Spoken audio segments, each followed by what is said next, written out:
الحنية لو ما جاتش في الوقت الصح ملهاش قيمة، والاهتمام لو ما جاش في الوقت الصح ملوش لازمة،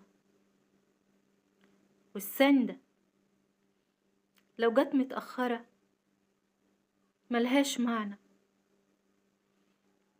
خلوا بالكم مننا عشان لو خسرتونا مش هتعرفوا تكسبونا تاني. سلام.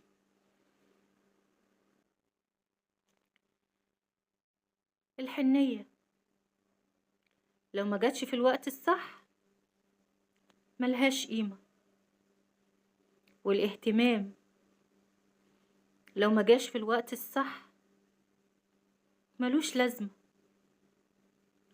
والسندة لو جت متأخرة ملهاش معنى.